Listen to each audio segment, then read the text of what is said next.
오늘 읽은 말씀을 가지고 통장에서 갓 성장이라는 제목으로 여러분들과 함께 말씀을 좀 나누려고 합니다. 우리가 그리스도인이라면 누구나 내 삶에 한 번쯤은 이 부흥의 역사를 좀 체험해 봤으면 좋겠다라는 소망이 있습니다. 다음 장면을 좀 넘겨주시면요. 이 부흥이라는 단어를 사전적인 의미로 좀 찾아봤더니 이 쇠퇴하였던 것이 다시 일어나다라는 것이죠.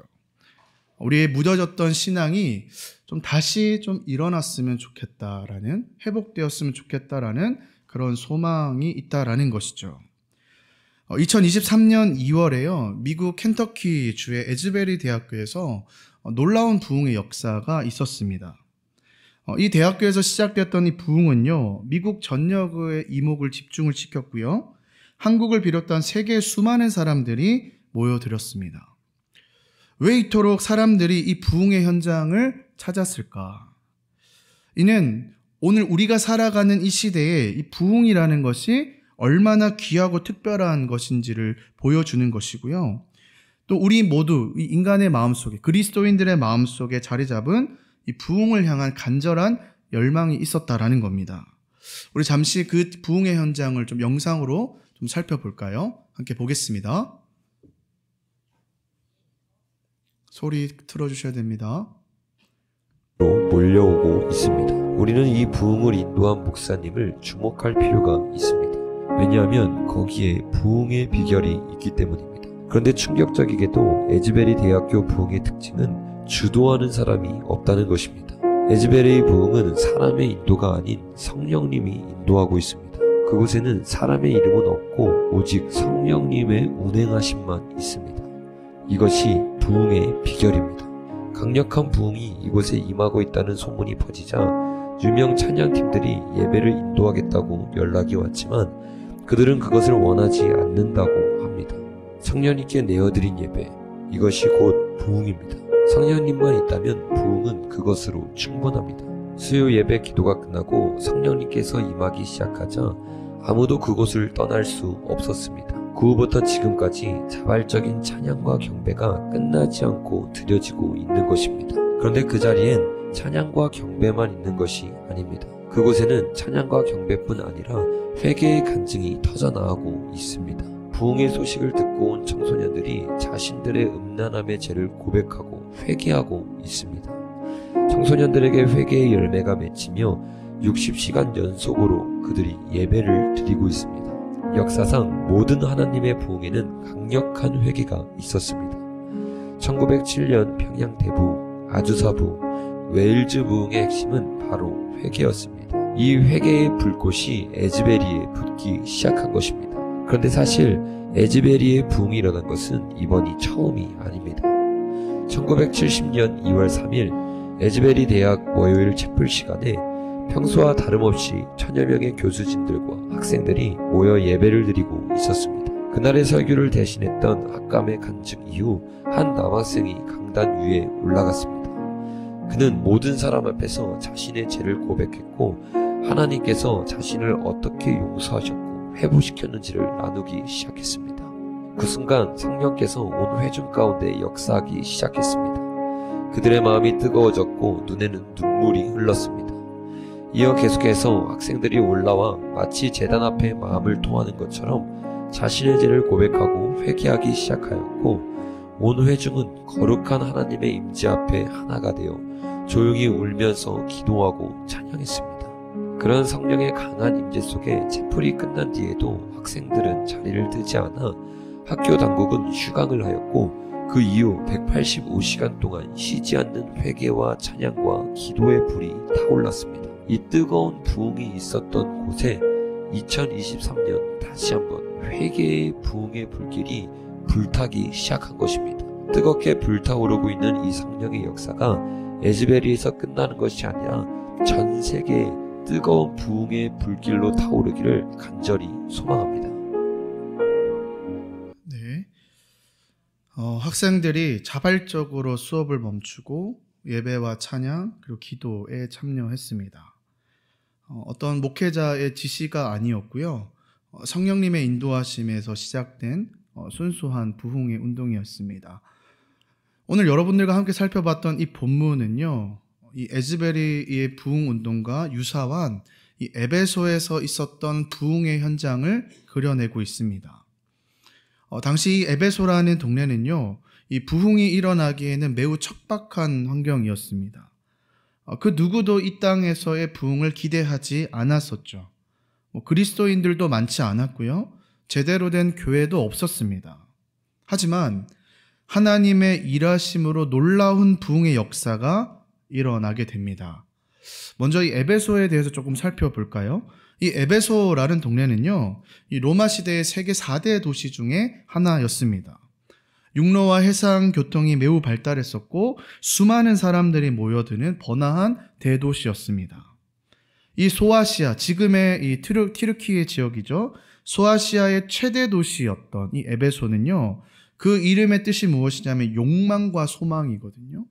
그 이름의 뜻을 욕망과 소망을 상징하는 도시였습니다. 매일 이 스타디움에서는 운동 경기가 열렸었고요. 공중 목욕탕, 사우나, 아고라 광장 등 온갖 즐길거리로 가득한 향락의 도시였습니다. 세계 7대 불가사리 중 하나인 이 아르테미스 신전이 있었고요. 이곳에는 여성 사제들이 있었으며 음란이 만연했다고 합니다. 이것이 바로 에베소의 현 주소였습니다. 좀 사진을 몇 장 가지고 왔는데 사진 한번 볼까요? 네, 이 사진이요, 에베소에 예상되는 전경입니다. 굉장한 도시 같죠? 네, 그리고 지금도요, 2000년이 지났음에도 불구하고 이 유적지들이 굉장히 잘 보존되어 있습니다. 다음 사진을 보여주시면 이게 원형극장입니다. 15,000석이 들어간, 5,000명이 들어갈 수 있는 경기장이래요. 어마어마한 곳이죠. 그리고 다음 사진을 보시면 이 그리스 로마에서 세 번째로 큰 도서관이었던 셀수스 도서관이라고 해요. 오늘 성경에 이 두란노 서원이라는 데가 나오거든요. 학자들이 이곳이 아닐까라고 예상되는 장면인데요. 제가 또 에베소에 가봤지 않습니까? 다음 사진 보여주실까요? 접니다. 조금 달라졌죠? 3년이 지났는데 이렇게 됐네요. 네, 어마어마합니다. 네, 제 사진을 보니까 제가 말문이 막혔어요. 네, 그리고 마지막 사진을 보시면 이게 광장인데요. 지금 일부만 찍어놨는데 어마어마합니다. 이곳에 아까 말했던 그 공중 목욕탕, 아고라 광장 등이 다 여기 모여 있었다고 합니다. 바울은요, 처음부터 이 에베소를 향한 분명한 비전이 있었죠. 수년간 이 도시의 부흥을 위해서 기도했고 마침내 그 꿈이 이루어지게 됩니다. 그곳에 도착하자마자 그가 했던 것은 바로 복음 전파였죠. 그 결과 다른 어떤 지역에 가도 비교할 수 없을 만큼 어마어마한 일들이 일어났고 이 부흥의 역사는 굉장히 특별했습니다. 아까도 보았지만 부흥이라고는 상상조차 할 수 없던 그곳에서 시작되어서 이 에베소라는 도시 전체가 변화된 것을 보게 됩니다. 구체적으로 좀 어떤 일이 있었는지 오늘 좀 본문을 통해 좀 살펴볼까요? 읽지는 않겠지만 11절과 12절을 보시면요, 이 바울이 복음을 전하면서 무엇을 했냐면 아픈 사람들에게 안수 기도를 하는 것을 볼 수 있습니다. 그리고 기도를 하자 많은 사람들이 치유되는 장면이 등장합니다. 현대에는 이 병원에서 대부분의 질병을 치료할 수 있지만 그때 당시에 이 병이라는 것은 곧 죽음을 의미했고요. 대부분 수명이 40살이 되지 않았다고 합니다. 그러니까 이러한 상황에서 병이 걸린다는 건 뭐예요? 나 곧 죽겠구나 였지 않겠습니까? 그래서 이 에베소에는 수많은 사람들이요, 이 미신, 이 주술적인 것들을 많이 믿었다고 해요. 왜냐하면 마땅히 치료의 방법이 없기 때문에 그렇게 미신이라도 의지하고자 했던 그 마음이 컸다라는 것이죠. 그런데 갑자기 그 동네에 바울이 나타나서 기도로 병을 치유하자 어떻게 됐을까요? 수많은 사람들이 이 바울에게 기도받기 위해 몰리더라는 겁니다. 이렇게 바울이 보여준 이 예수 그리스도의 능력은요, 남달랐습니다. 이 결과 사람들은 더 이상 다른 종교나 미신들을 찾지 않았고요. 그에 따라서 에베소의 수많은 미신들이 쇠퇴하게 됩니다. 주술가들이 자신의 능력을 보이지 못했다라는 것이죠. 오히려 이 주술가들이요, 나중에 보면요, 이 바울의 모습을 따라하는 것을 보게 됩니다. 바울이 했던 것을 그대로 보고, 저렇게 하면은 되겠구나. 나도 한번 해봐야지. 그래서 14절쯤 가보시면요, 이 유대인의 제사장 이 스게와의 7 아들이 있는데, 이들의 직업이 주술사였던 것 같아요. 그런데 그들이 이제 이 바울과 같이 그 귀신 들린 사람에게 바울과 똑같은 이제 행동을 하게 된 것이죠. 근데 여러분, 교회도 다니지도 않고 예수를 믿지 않는 자들이 성경에 보시면 뭐라고 하냐면, 바울이 전파하는 예수를 힘입어 내가 너희에게 명령한다라고 했거든요. 그렇게 그 얘기를 들었을 때 귀신이 뭐라고 반응했을까요? 굉장히 웃깁니다. 우리 15절 한번 말씀 보실까요? 15절 세 번역 번째를 제가 가져왔는데, 귀신이 이렇게 얘기해요. 귀신이 그들에게, 나는 예수도 알고 나는 바울도 알지만 지금 당신들 도대체 누구요? 라고 하는 거예요. 도대체 당신이 누구길래 예수님의 이름을 팔고 있느냐라고 되물었다라는 것이죠. 그러니까 진짜 웃긴 것이죠. 오히려 귀신들이 소리치면서 그들을 덮쳐서 그들을 내쫓아 버립니다. 이 사건을 통해서요, 이 많은 사람들이 그것을 받지 않겠습니까? 바울을 통해 역사하시는 하나님의 위대하심을 더욱 분명하게 보여주는 계기가 된 것이죠. 그래서 바울이 전했던 이 복음의 능력이 너무나 강력했기 때문에 이 주술로 생계를 이어오던 사람들이 자신의 일들을 이제 포기하게 됩니다. 19절 보실까요? 19절 보시면, 또 마술을 행하던 많은 사람이 그 책을 모아 가지고 와서 모든 사람 앞에 불사르니 그 책값을 계산한 즉 은 5만이나 되더라. 뭐예요? 이 주술가들이 평생 모아왔던 그 책들을 다 불태웠다라고 합니다. 근데 여러분, 이 책이 우리 지금 집에 있는 그 책과는 가치가 완전히 다른 책입니다. 당시에는 책이 뭐예요? 파피루스였지 않습니까? 이 파피루스 한 권이요, 하루 임금의 거의 5만 배라고 생각하시면 된다고 해요. 주술가들은 지금 뭐냐면 자신의 생계수단이었던 이 귀중한 책들을 모두 다 홀랑 다 태워버렸다는 거예요. 그 가치가 얼마나 된다고요? 5만이라고 하잖아요. 이 5만을 오늘날로 생각하면 153년치 연봉이라고 하거든요. 그러면 학자들에 따라서 몇십억에서 몇백억까지 된다고 해요. 여러분, 버릴 수 있겠어요? 그거를 지금 버렸다는 거예요. 왜요? 이제 알았거든요. 더 이상 우리에게는, 이 주술가들에게는 그런 능력이 없다는 것을 인정하게 된 거라는 것이죠. 여러분, 이 복음은요, 능력입니다. 지금 이 순간에도요, 저는 확신할 수 있는 건 그 복음의 능력은 지금 이 순간에도 나타날 수 있습니다. 이 능력이 임할 때요, 우리는 아니겠지만 많은 사람들이 미신을 따라다니고 우상들을 따라다니는데, 그 미신과 우상들이 사라지는 놀라운 역사들이 오늘 이 순간에도 일어나리라고 저는 확신합니다. 우리나라에도요, 이 미신적인 현상이 굉장히 아직도 많죠. 이 사회 전반에 걸쳐서 이 무속인들의 숫자가요, 목사들의 수의 거의 4배가 된다고 해요. 그러니까 40만 명 정도가 이 주술가라고 합니다. 우리 아시지만 일부 정치인들도 누구라고 제가 특정은 못 짓겠지만 이 무속에 의지한다는 그런 소문들이 종종 돌지 않습니까? 근데 안타깝게도요, 이 교회 안에서도요, 그런 좀 미신적인 문화들이 도는 것을 제가 신방을 좀 다니보면 알겠더라고요. 어르신들 신방 다니면요, 이 심심치 않게 이 미신적인 얘기들을 하는 것을 보게 돼요.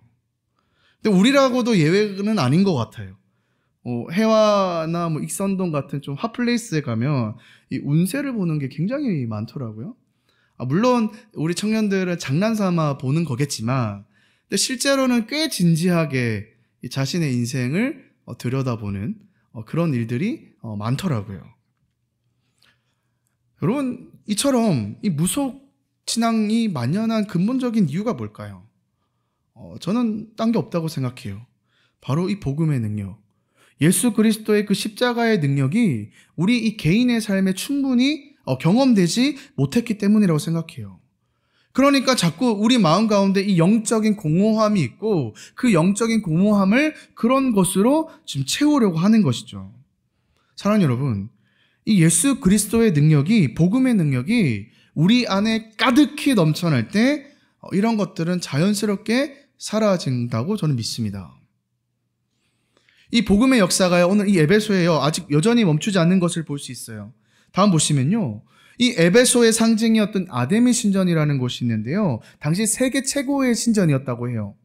이전에는 수많은 사람들이 몰렸지만 점차 그 아데미 신전을 가는 발길이 끊어졌다라는 거예요. 사람들이 바울이 전한 예수 그리스도의 복음을 믿고 예수를 믿으면서 이 땅에 뭐가 없어진 거예요? 우상 숭배가 사라졌다는 거예요. 에베소의 부흥으로 사람들은 더 이상 우상을 믿지 않게 되었습니다. 이건 정말 놀라운 변화죠. 부흥이 임하자 그 개인만 변하는 것이 아니라 말씀이 선포되자 말씀을 받아들이고 예수 그리스도를 영접하자 나만 변하는 것이 아니라 내 가족이 변하고 내 가족만 변하는 것이 아니라 내 이웃이 변하고요. 내 이웃만 변한 것이 아니라 이 도시 전체가 예수 그리스도 앞에 우상은 버리고 미신은 버리고 예수 그리스도 앞에 돌아오는 은혜의 역사를 우리가 지금 보게 되는 것이죠. 혁명의 물결이 이 에베소의 도시에 휩싸이게 된 것이죠. 휩쓸었던 것이죠. 사랑하는 여러분, 우리는 이런 부흥의 이야기를 들으면요, 우리 안에 이런 작은 갈망들이 생깁니다. 아마 여러분들도 그렇게 생각할 거라 믿어요. 아, 나도 다시 한번 이 부흥의 역사를 경험하고 싶다. 저도 늘 그런 소망이 있거든요. 우리 종암제일교회, 특별히 우리 종암제일교회 이 청년부 안에 이 하나님의 부흥의 역사가 계속해서 일어났으면 좋겠다라는 그런 소망이 있습니다. 그런데 여러분, 오늘 이 말씀을 통해서요, 정말 중요한 것은 그냥 단순히 이 역사를 보면서 나도 우리 청년부도 그런 부흥의 역사가 있었으면 좋겠다라고 그렇게 생각하고 끝나면 안 됩니다. 우리가 그 부흥의 역사를 경험해야 되지 않겠습니까? 지금 다시 우리 옛 모습을 버리고 다시 주님께서 허락하신 그 하나님의 은혜의 장에 들어가야 되지 않겠습니까? 그래서 우리는 이 에베소의 부흥이 어떻게 시작되었고 어떤 과정을 거쳐 일어났는지를 아셔야 돼요. 그 원인을 알아야 우리가 그것을 붙잡고 나아갈 때에 부흥의 역사가 임할 거라는 거죠. 그렇다면 여러분, 오늘 이 에베소의 부흥의 역사, 하나님의 은혜의 역사가 어떻게 임했을까? 우리 8절을 함께 읽어보겠습니다. 8절 보실까요? 시작. 바울이 회당에 들어가 석 달 동안 담대히 하나님 나라에 관하여 강론하며 권면하되. 8절에 보면 보시겠지만 이 바울이 또 뭐합니까? 어느 지역과 마찬가지로 유대인들이 모여있는 회당에 가서 무엇을 전합니까? 하나님 나라 복음을 전하기 시작한 거예요. 3달 동안 꾸준히 회당에서 하나님의 나라를 가르치게 됩니다. 여러분, 이 하나님 나라 어떤 무엇입니까? 이 예수님께서 가르쳐 주셨던 가장 핵심적인 말씀이지 않습니까? 저도 2년 내내 이 얘기를 했죠. 하나님 나라에 대해서. 그런데 여러분, 아직도 이 하나님 나라에 대해서 모르겠다? 그럼 저를 찾아오셨으면 좋겠어요. 혹시라도 우리 마음 가운데 이 기독교에 대해서 또 이 주변의 그리스도인들의 그 삶에 대해서 상처받고 이 기독교에 대해서 특별히 회의감을 가지신 분들이 있다면 너무 그렇게 생각하지 마시고 저는 좀 강건하게 좀 말씀드리고 싶어요. 이 하나님의 나라에 대해서 한번 제대로 한번 먼저 공부해 보셨으면 좋겠어요. 대부분 많은 사람들이 오해를 가지고 있을 때가 많거든요. 왜요? 이 그리스도인들이 보여준 이 삶의 모습이 건강한 것도 많지만 그렇지 않은 모습들이 많다 보니까 거기서 상처받고 무너진 사람들이 많잖아요. 저는 좀 여러분들이 좀 이 하나님 나라의 복음에 대해서 정말 예수님께서 왜 이 땅에 오셨고 무엇 때문에 오셨고 무엇을 말씀하시고자 하는 그 하나님의 나라에 대해서 공부해 보셨으면 좋겠습니다. 이 바울도요, 계속해서 그 하나님 나라에 대해서 선포한 겁니다. 3개월 내내 하나님 나라에서 선포하고 또 선포하고 정말 성실하게 가르칩니다. 그런데요, 이 구절을 보시면요, 역시나 다 그 복음을 받아들이는 것이 아니라 마음이 완고한 사람들은 그 복음을 거부하고 공개적으로 이 가르침을 비방하는 것을 볼 수 있어요. 그러니까 모든 사람들이요, 이 복음 받아들인 건 아니라는 거예요. 그 가운데는 강팍한 마음을 지닌 이들도 있었고 끝내 복음을 거절한 사람들도 있어요. 말씀을 보시면요, 그들이 바울을 비방했다고 하는데 이 비방이 뭐냐면 욕설과 저주를 퍼부었다는 그 얘기거든요. 그러니까 여러분, 여기서 진짜 중요한 포인트인데요, 그러니까 아무리 좋은 말씀이 선포돼도 제가 아니라 예수님이 이 자리에 와서 선포해도, 바울이 이 자리에 와서 선포돼도요, 이 마음이 완악하면요, 들을 기가 없으면요, 아니 너는 이건 욕이죠. 너는 말해라, 나는 듣겠다라고, 나는 그냥 흘려보내겠다라고 하는 사람들은요, 안 돼요. 안 들어가요. 갈망이 없기 때문에, 사모하는 마음이 없기 때문에. 아마 이 가운데서도 상처받은 분들도 있을 거고요. 마음이 상한 영혼들도 있을 거고요. 마음의 문을 열 준비가 되지 않은 분들도 계실 겁니다. 그런데 여러분, 믿져야 본전 아니겠습니까? 네. 오늘 이 자리까지 나왔으면 그래도 들으려고 나온 거지 않겠습니까?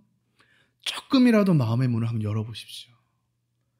그래서 정말 주님께서 나를 얼마나 사랑하시고 나에게 얼마나 은혜를 베풀시기를 원하신지를, 그런 사람들이 모여있는 또 우리 공동체지 않습니까? 좀 마음의 문을 좀 여시고 그 복음을 한번 진지하게 좀 고민해 보셨으면 좋겠어요. 바울은요, 계속해서 전하는 거예요. 완악한 마음을 가지고 있는 사람들이 왜 눈에 안 보이겠어요? 저도 지금 마음의 문을 닫고 지금 자고 있는 사람이 다 보이는데, 다 있죠. 그런데요, 꾸준히 전합니다. 그랬더니요, 한 달, 두 달, 세 달, 처음에는 마음의 문을 닫던 사람들이 조금씩 마음의 문을 열면서 그 복음을 받아들이게 되는 거예요. 그 복음 앞에 엎드리는 사람들이 계속해서 많아지기 시작한 겁니다. 이후에 보시면요, 이 바울이 설교 장소를 옮기게 되는데, 이 두란노서 아까 봤잖아요. 그 두란노 서원으로 옮기게 되는데요, 이 에베소라는 동네는 조금 동남아와 날씨가 좀 비슷해가지고 여름에 굉장히 덥다고 해요.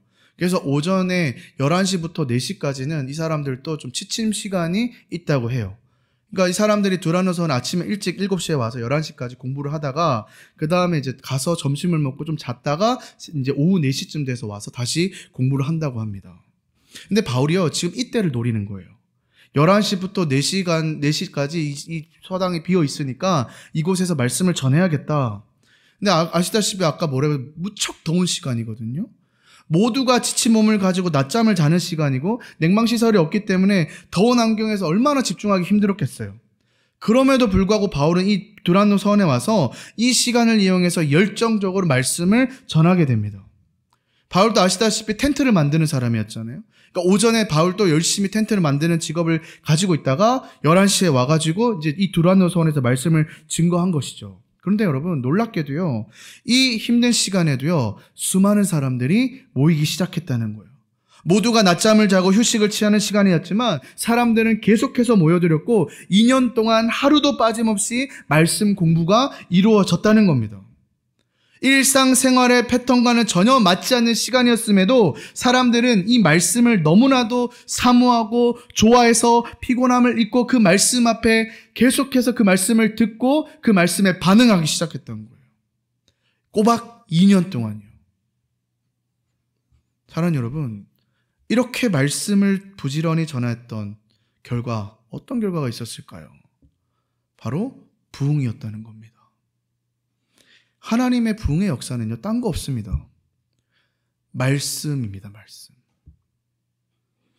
에베소는요, 아까도 얘기했지만 우상이 많은 곳이 미신이 가득한 도시였고요, 교회가 모일 공간조차 없었던 것입니다. 그러나 이 두란노 서원에서 사람들이 그 힘든 시간에도 모여들면서 말씀을 사모하고 2년 동안 매일같이 열정적으로 말씀을 들었을 때에 그 땅에 부흥이 임했다는 거예요. 여러분 꼭 기억하십시오. 부흥을 기대하십니까? 영적인 갱신을 원하십니까?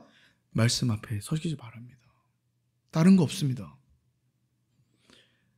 에즈베리의 대학교의 이 부흥운동도요, 이 교목 선생님의 말씀 선포에서부터 시작됐어요. 로마서 12장 말씀을 선포하면서 이렇게 물었어요. 여러분, 진정으로 사랑하십니까? 교회와 학교에서 가면을 쓰고 있진 않습니까?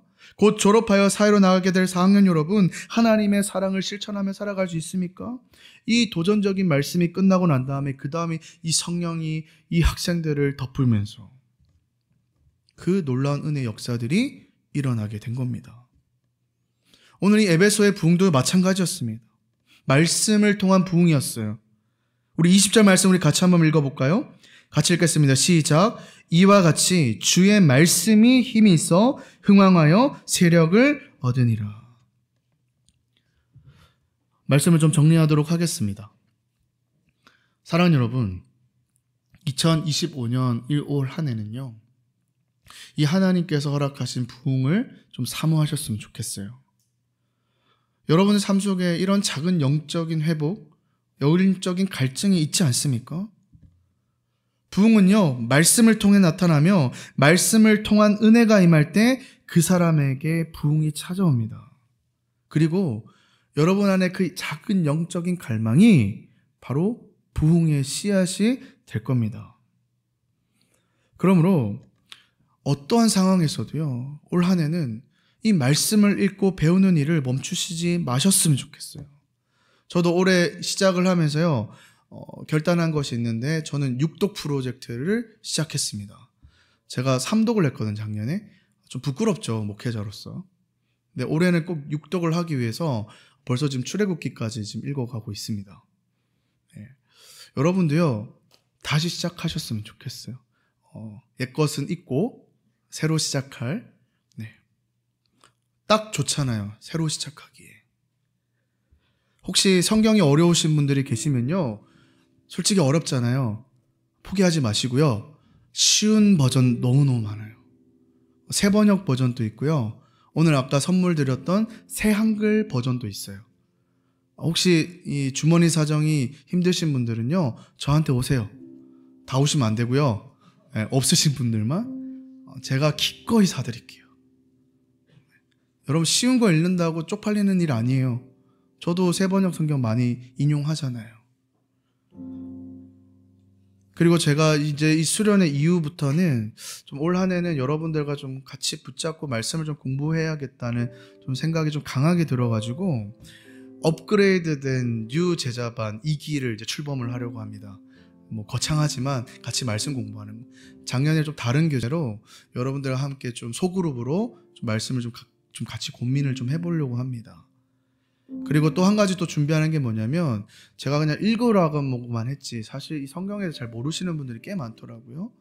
그래서 제가 이 통독반 하나 만들려고 합니다. 그래서 같이 통독하는 것이 아니라 이제 한 권 한 권 66권에 대해서 좀 이게 뭘 말하는지, 왜 이것이 쓰여졌는지를 같이 좀 고민하고, 또 여러분이 성경을 좀 같이 읽을 수 있도록 좀 권면하는 그런 반도 좀 계획을 하고 있습니다. 영적인 갈망이 있으신 분들은요, 흘려듣지 마시고 함께 해주셨으면 좋겠어요. 그리고요, 가장 중요한 거는 예배 시간입니다. 왜요? 이 예배 시간에 하나님의 말씀이 선포되기 때문이죠. 정말 올 한 해는요, 성경 나 못하겠다. 좋습니다. 이 예배라도 간절한 마음으로 오셨으면 좋겠어요. 사모하는 마음으로 오셨으면 좋겠어요. 이 예배에 대한 간절함이 없으면요, 여러분 삶에 부흥 기대하지 마십시오. 잘 살겠다? 안 됩니다. 꼭 예배를 성공하셨으면 좋겠어요. 그리고 우리가 이제 3주 뒤에 수련회가 있지 않습니까? 저는 개인적으로는 지금부터 여러분들이 좀 사모하는 마음으로 준비하셨으면 좋겠어요. 이번에 말씀이 루시지 않습니까? 4장밖에 안 돼요. 4장밖에 안 돼요. 하루에 한 장만 읽어도 몇 번을 읽거든요. 읽어가시면서 여러분들이 먼저 그 말씀 앞에 조금 들어가 보셨으면 좋겠어요. 그리고 기도하셨으면 좋겠어요. 하나님, 이번 수련회 정말 사모하는 큽니다. 정말 내 마음 가운데 영적인 부흥이 이 수련회 가운데 있었으면 좋겠습니다. 이왕 오는 거 여러분. 오늘 여러분 말씀 제목이 뭐예요? 통장에서 갓 성장이죠. 이 통장이라는 용어를 좀 검색해봤더니 이 통장에 월급이 들어왔다가 잠깐 있다가 이제 바로 빠지는 현상을 통장이라고 하더라고요. 우리가 언제까지 영적인 통장의 상태에서 살겠습니까? 수련회나 막 뜨거운 집회 예배 때는 잠깐 성령으로 충만한 것 같다가 이내 사라져버리는, 그게 영적인 통장 상태이지 않겠습니까? 올 한 해는 정말 이 영적인 통장 상태에서 좀 벗어나셨으면 좋겠어요. 그러기 위해서는 말씀으로 채우십시오. 말씀이 없이는 삶의 영향력도 변화도 부흥도 기대할 수 없습니다. 근데 한 가지 확신한 건 말씀이 여러분들의 삶을 반드시 변화시킬 겁니다. 말씀이 여러분들 삶에 놀라운 성장을 불러일으킬 겁니다. 말씀에 집중할 때 이제껏 여러분들이 경험하지 못한 하나님의 나라를 여러분들 삶 가운데 경험하시게 될 겁니다. 하나님, 오늘 이 말씀에 에베소에서 임했던 부흥이 2025년도 나의 삶 가운데 나에게도 임하여 주시옵소서. 이 영적인 통장인 상태에서 있었던 내가 갓 성장하는, 갓생이란 말을 많이 쓰더라고요. 갓성장은 제가 이렇게 생각해봐요. 하나님과 함께 성장하는 그런 인생. 즉 오늘 단어를 빌려 표현하면 부흥을 경험하는, 부흥을 이루어내는 그런 인생이 되었으면 좋겠습니다. 그 마음을 가지고 올 한 해도 힘차게 저와 함께 여러분들의 새로운들과 함께 공동체와 함께 달려가기를 소망합니다.